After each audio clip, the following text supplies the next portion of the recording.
Good morning সকলে, কেমন আছো? আশা করব প্রত্যেকেই খুব ভালো আছো, আর আমিও ভালো আছি। আমি সুস্মিতা, আমার নতুন একটি ব্লগে তোমাদেরকে জানাচ্ছি অনেক অনেক স্বাগত আর ভালোবাসা। আজকের দিনটা হচ্ছে শনিবার, আর ঘড়ির কাঁটায় সকাল এখন ওই 6টা 10 মতো বাজে। তো এইমাত্রই মর্নিং ওয়াক করে আসলাম, আর আজকে আর জামা কাপড়টাকে চেঞ্জ করিনি, এগুলো কেচে দেবো। তো সে কারণে এগুলো পরেই আর কি কাজকর্মগুলো শুরু করেছি। প্রথমে যে রান্নাঘরে ঢুকেছি, আগে বাইরের কাজগুলো করে তারপরে তো ঘরে ঢুকি, মানে বিছানা গোছানো বা ঘর গোছানো আর কি।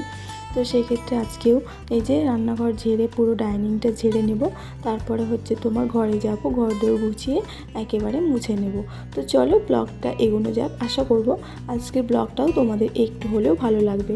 তো বন্ধুরা, তোমরা যদি আমার চ্যানেলে নতুন হয়ে থাকো তাহলে অবশ্যই চ্যানেলটা সাবস্ক্রাইব করে আমার পাশে থাকবে, আর ব্লগটা পুরোটা দেখবে। যদি কোথাও ভালো লেগে থাকে তাহলে একটা লাইক করে দিও, কারণ তোমাদের করা একটা লাইক আমাকে পরবর্তী ব্লগ বানাতে অনেক অনেক বেশি মোটিভেট করে।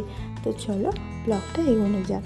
এই যে সকাল এখন, মানে কি বলবো, 6টা 10 বাজে ঠিকই, কিন্তু বাইরের ওয়েদারটা কেমন মেঘলা মেঘলা করছে, হালকা বৃষ্টিও হচ্ছে বেশ কদিন ধরে। তো সেরকম খুব একটা রোদ ওঠেনি। তবে যেহেতু আমি 5টা 5:30টার দিকে উঠে যাই, 5:30 না 5টার দিক করে উঠে যাই, তারপরে তোমার মর্নিং ওয়াকে যাই, তারপরে এসে আধা ঘন্টা বসি বা 10-20 মিনিট বসি, রেস্ট করি, তারপরে কাজকর্মগুলো শুরু করি 6টা থেকে। তো সেই সময় যেদিন খুব হয়তো গরম পড়ে, যেমন গত 3 দিন প্রচণ্ড গরম পড়েছিল, যার কারণে রোদও উঠে গেছিলো। তবে এই কটা দিন আবার বেশ মেঘলা মেঘলা ওয়েদার করছে, যার কারণে এখনও রোদ ওঠেনি। তো লাইট জ্বালিয়ে কাজকর্মগুলো করছি। এমনি কাজকর্মগুলো করা যায়, কিন্তু ভিডিওতে দেখা যাচ্ছে না, অন্ধকার অন্ধকার লাগছে। তো সেক্ষেত্রে লাইট জ্বালিয়ে আর কি কাজগুলো করতে হচ্ছে। তো প্রথমে এই যে এদিকে দেখো, আমি রান্নাঘরটা কিন্তু পুরো হচ্ছে কি বলে ঝেড়ে, ডাইনিং ঝেড়ে ওইদিকে ঘরটাকেও না গুছিয়ে নিয়েছি।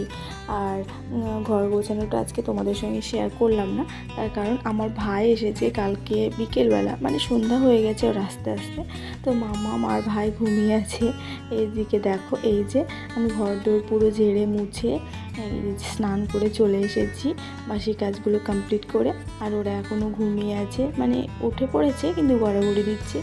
তো এই যে দেখো, তো সেই কারণে আমি ঘর গোছানোর ব্লগটা তখন আর শেয়ার করিনি তোমাদের সঙ্গে।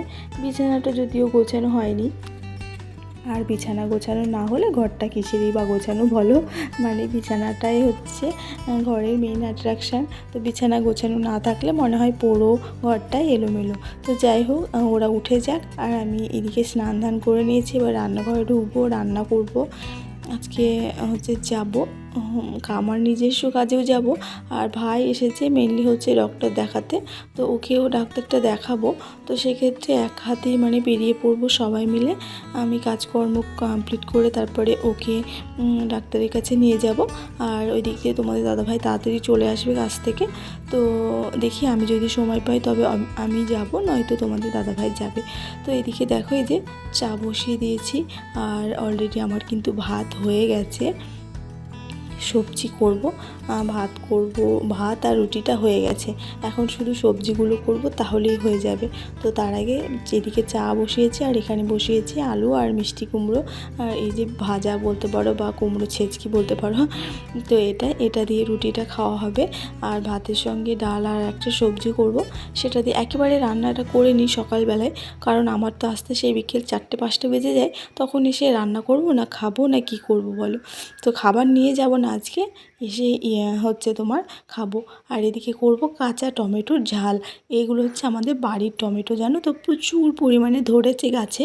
কিন্তু একটাই সমস্যা, টমেটোগুলো পাকছে না তার একটাই কারণ হচ্ছে তোমার টমেটো গাছগুলো না ছায়ার মধ্যে রয়েছে, একদমই রোদ পায় না। তো সেক্ষেত্রে টমেটোগুলো বড়ও হচ্ছে না খুব একটা, আর তোমার পাকছেও না।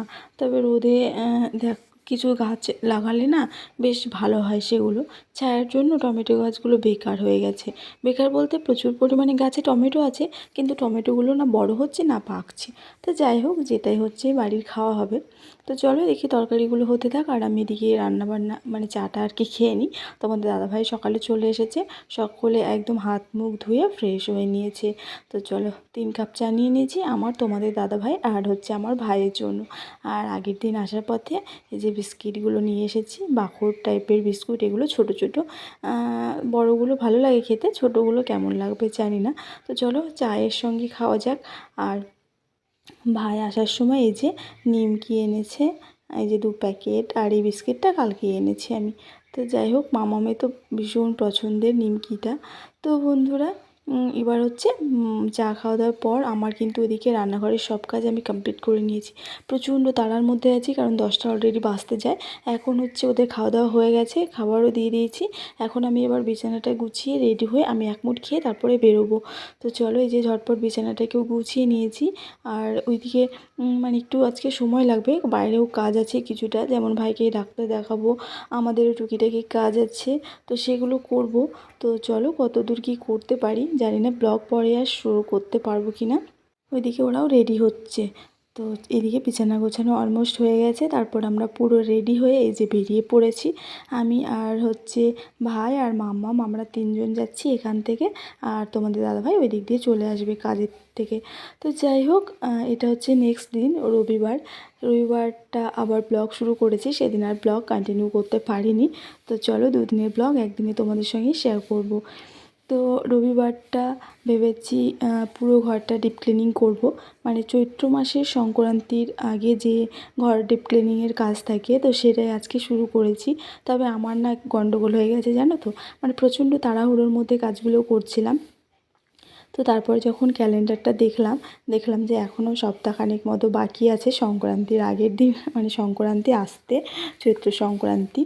তো আমি ভাবছিলাম যে এই রবিবার, তারপরে একাদশী পড়েছে, তারপরের দিন মানে 2 দিন পরে হচ্ছে তোমার কি সংক্রান্তি। তো সেক্ষেত্রে আমি প্রচণ্ড তাড়াতাড়ি করে আমি ভাবছিলাম, মানে চাপের মধ্যে নিয়ে কাজগুলো করছিলাম।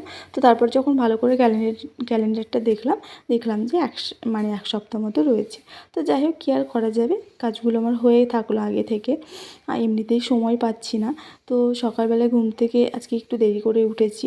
দেরি করে উঠেই মানে বাসি জামাকাপড় একদমই ছাড়িনি আজকে। বাইরের কাজকর্মগুলো কমপ্লিট করে এসে এই যে একদম ঘরের কাজকর্মগুলো শুরু করে দিয়েছি। কিন্তু মনটা ভীষণ খারাপ জানো তো, ঘুম থেকে উঠে ওয়েদারটা দেখছি এত বাজে চারিদিকে, মানে বাইরে প্রচণ্ড ঝোড়ো বাতাস দিচ্ছে, তার মধ্যে হালকা করে বৃষ্টি পড়ছে। আর এই বৃষ্টি বর্ষার দিনে কোনো কাজকর্ম করতে ইচ্ছে করে বলো তো? ভেবেছি যে কোথায় ঘরগুলোকে পুরো ডিপ ক্লিন করবো, খাটের বিছানাপত্র সব রোদে দেবো, তারপরে সমস্ত কিছু একেবারে কাছাকাছি করে ধুয়ে দেবো, একদিনে হয়ে যাবে। দেখো তোমরা জানলা দিয়ে বুঝতে পারছো কি না, প্রচণ্ড পরিমাণে কিন্তু বাইরে বাতাস দিচ্ছে। তবুও কি আর করব বলো, সময় পাচ্ছি না। আর ওই যে গন্ডগোল, মানে ক্যালেন্ডার দেখার, তো সেক্ষেত্রে আর কি কাজগুলো করতেই হবে। এই ভেবে কাজগুলোকে মানে শুরু করেই যাচ্ছি। তবে যাই হোক, কপালটা আর কি ভালোই ছিল বলে পরের দিকে ওই তোমার বেলা 1টার দিক করে বেশ ভালো রোদ উঠেছিল, যার কারণে সমস্ত কাজ মানে ঘরদোর তো ঝাড়াঝাড়ি করেছিলাম, ভেবেছিলাম যে কাছাকাছিটা করতে পারবো না। তো সেক্ষেত্রে ওই যে 1টার দিক করে রোদটা উঠেছে বলে সমস্ত কিছু একদম কাছাকাছি করে নিতে পেরেছি, বালিশগুলোও রোদ দেখাতে পেরেছি। শুধুমাত্র ওই যে তোষক আর গাদলাগুলো ভেবেছিলাম রোদে দেবো, কিন্তু সেটাই শুধু পারিনি, বাকি সব কাজই মোটামুটি ভালোভাবে কমপ্লিট করতে পেরেছি। এই যে সমস্ত কিছু নামিয়ে আমি একদম পরিষ্কার করেছিলাম জানো তো, কিন্তু ওই যে মন মেজাজটা ভালো ছিল না ওয়েদারের জন্য, যার কারণে ব্লগ আমার শুরু করতে একদম ভালো লাগছিল না, কোনো কিছু ভিডিও করতে। আজকেও একটুখানি কাজ ছিল, কিন্তু এই ঘরদোর পরিষ্কারের জন্য আমি গেলাম না কাজে। তো সেই জন্য আর কি আরও মনটা খারাপ যে এদিকেও হলো না, ওদিকেও হলো না। তো সেই আর কি, কী আর করা যাবে। তো এদিকে সমস্ত কিছু নামিয়েছি, আর এই যে জাজিমটা নামালাম তো টেনে টুনে ঠিকই, কিন্তু তুলতে কী যে কষ্ট হয়েছে কি বলবো। এটা সাধারণত একা আমি টানাপোড়েন করি না, প্রচণ্ড পরিমাণে ভারী, এটার ওয়েট প্রায় 50 থেকে 55 কিলো, শুধুমাত্র এই জাজিমটা, নারকেলের ছোবা যেটা। তো এটা আমি পারি না, তবে অনেক কষ্ট করে এটাকে আজকে হচ্ছে তোমার নামিয়েছি আর তুলেছি জানো তো, কী যে কষ্ট হয়েছে কি আর বলবো তোমাদের, তুলতে তো পারছিলামই না। তো অনেক কায়দা করে তুলেছি। আর ভাইও ছিল না, ভাই সেদিন ডাক্তার দেখিয়ে কালকেই তোমার হচ্ছে বাড়ি চলে গেছিলো। তো সেক্ষেত্রে একাই আমি এই যে সমস্ত কিছু নিয়ে লটরপটর করেছি। এই যে আর্ধেক কাজ করতে করতে পুরো হাঁপিয়ে গেছি। তো ভাবলাম যে না, এই হাতে ব্রাশটাকে কমপ্লিট করে নিই, তাই যে ব্রাশ করতে চলে গেছি। ব্রাশ ট্রাশ করে এসে তারপরে অনেক টানাটানি করে জাজিমটাকে তুলে এই যে বিছানাটাকে সেট করেছি। পুরো ঘরটা ঝাড়া হয়েছে। আর এইদিকে অর্ধেক কিছু মানে অর্ধেক খাটের কাজটা হয়েছে, এখনও ফার্নিচারগুলো মুছতে রয়েছে। এই যে বাকিগুলো বের করব, জিনিসগুলো ভেজাবো, কাছাকাছি রয়েছে, প্রচণ্ড কাজ রয়েছে। তো বন্ধুরা, আজকে ব্লগ আর বেশি বাড়ালাম না, এখানেই শেষ করলাম। দেখা হচ্ছে পরবর্তী ব্লগে। তো তোমরা সকলেই ভালো থেকো। আর আমি এই যে ঘরদোরের কাজগুলো কমপ্লিট করি। তো বললাম না, ওয়েদার ভালো ছিল না বলে কিছু করতে আর ভালো লাগছিল না। তো পরে ওয়েদার চেঞ্জ হয়েছে এবং কাজগুলো সব আমি ভালোভাবে করতে পেরেছি। তো আজকে ব্লগটা এখানেই শেষ করলাম। দেখা হচ্ছে পরবর্তী ব্লগে। সবাই ভালো থাকবে, সুস্থ থাকবে। আর আজকের ব্লগটা কেমন লাগলো কমেন্ট করে জানাবে। টাটা।